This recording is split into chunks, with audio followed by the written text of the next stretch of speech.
जय शिव।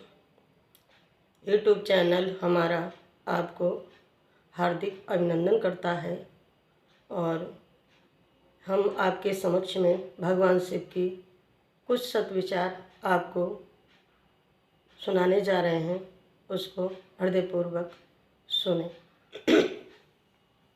देखो, परमात्मा ने इस जीव को बनाया है संसार में अपना भोग भोगने के लिए।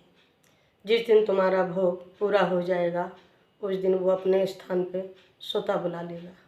आज हम संसार में आए हैं तो हमने कुछ ऐसे अपने कुटुंबों में जन्म लिया है जिन कुटुंबों में जाके हमने सुख दुख का वहन किया है और उनके सुख दुख तक हम सीमित रह गए।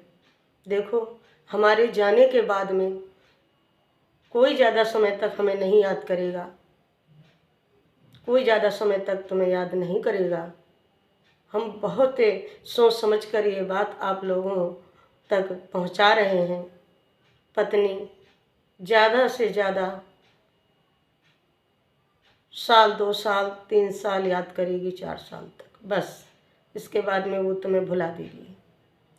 भाई आपका ज़्यादा से ज़्यादा 10-5 साल याद करेगा, थोड़ा थोड़ा करके।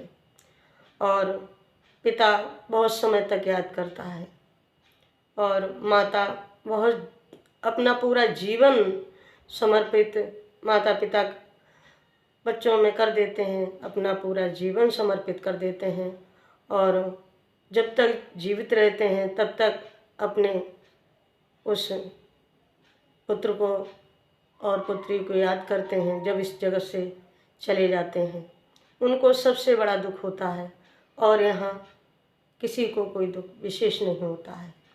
सब अपने कर्म कांड में लगकर उस इंसान को भुला बैठते हैं जो हमारा बहुत अजीज और करीब सानिध्य में था।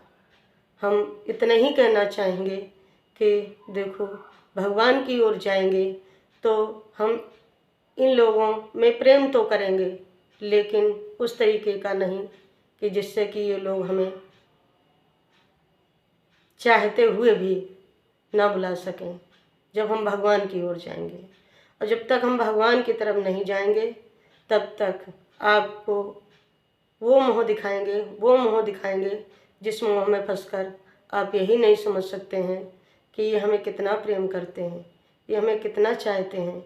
अरे हम तो जब समझें, जब हमारे यहाँ से लगाकर वहाँ तक चलने का वादा करें जहाँ तक हमारी मंजिल गुजर कर आई है और इस मंजिल तक हमें पहुँचाया है उस ईश्वर ने, कि जहाँ पर अपने पराओं का हमें ज्ञान हो जाए और लोग हमें इसकी पहचान करा दें कि इन नातों रिश्तों में तुम्हारा क्या नाता है। जब तुम नाते ही नहीं समझ पाए हो तो फिर जगत में जितने हमारे शिष्टाचारी लोग हैं इनको कैसे समझोगे, इनको कैसे परखोगे कि इनमें भी हमारा कोई अजीज रहता है। नहीं समझा जा सकता है। परमात्मा की तरफ जब चलोगे तो वो सबके विषय में समझाएगा। आज हम मोह सबके प्रति दिखाते हैं। मोह हमारा जीवन का सबसे ऐसा हथियार है जो हमें ईश्वर की तरफ जाने के लिए आकर्षण नहीं कर रहा है, हमें अवसर ही नहीं दे रहा है कि हम भगवान की तरफ जाएं। हम मोह के बंधन में फंस करके आज समस्त प्राणियों में अपना जीवन व्यर्थ में व्यतीत कर रहे हैं।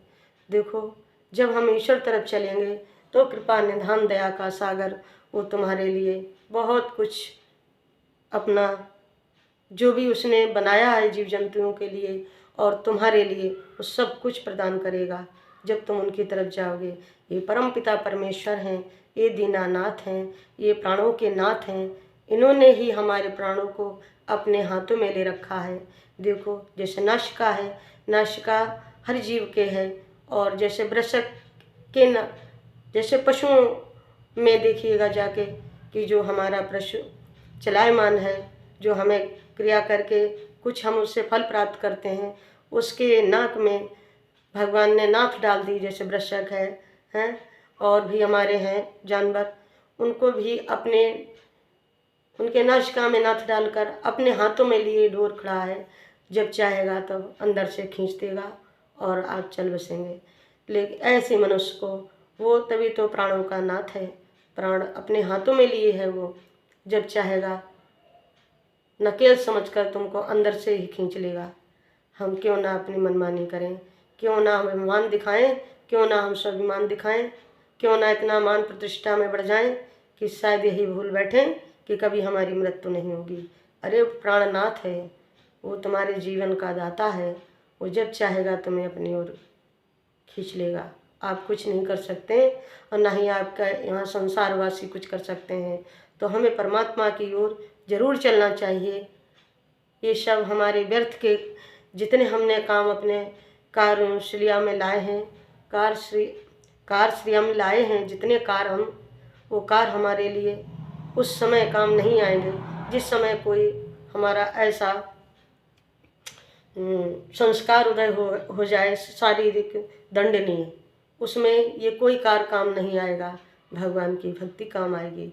इसलिए हम यही कहते हैं कि जो हमारे संस्कार पूर्व जन्म के हैं, पता नहीं कैसे कब कौन सा मोड़ संस्कार ले ले और हमें इस दलदल में इस तरीके से प्रवेश कर दे कि शायद हम कभी ना निकल सकें। तो हम यही कहते हैं आप लोगों से कि आप ईश्वर की तरफ जरूर चलो। ये हमारे शिव हैं ना, ये शिव बहुत अच्छे हैं, ये बहुत अच्छे हैं, इनकी प्रशंसा हम जितनी करें हमारे पास शब्द नहीं है। इसीलिए हम परमात्मा के लिए इतना ही कुछ बताना चाहेंगे और इतना ही कहना चाहेंगे, शिव बोल मेरी रचना घड़ी घड़ी, शिव बोल मेरी रचना घड़ी घड़ी, व्यर्थ बिताती समय यहाँ क्यों, व्यर्थ बिताती समय यहाँ क्यों, मुखमंडल में पड़ी पड़ी, अरे मुखमंडल में पड़ी पड़ी। ये रचना है हमारी मुखमंडल के अंदर, व्यर्थ बिता रही समय यहाँ क्यों, मुखमंडल में पड़ी पड़ी। अरे इसको भगवान के नाम में लगा दो, भगवान के चिंतन में लगा दो, भगवान के जाप में लगा दो, आप बिल्कुल मुक्त हो जाएंगे। ये हम दावे के साथ कहते हैं। और आज के सद्विचार अगर आपको अच्छे लगे हों तो लाइक करें, सब्सक्राइब करें, कमेंट करें, ज़्यादा से ज़्यादा लोगों में शेयर करें। बस हमारे आज के एपिसोड यहीं तक का है, यूट्यूब के माध्यम से, शिव शक्ति शिव महिमा की तरफ से। और अगर आपको अच्छा लगा हो तो ज़रूर हमसे संपर्क करें। जय श्री।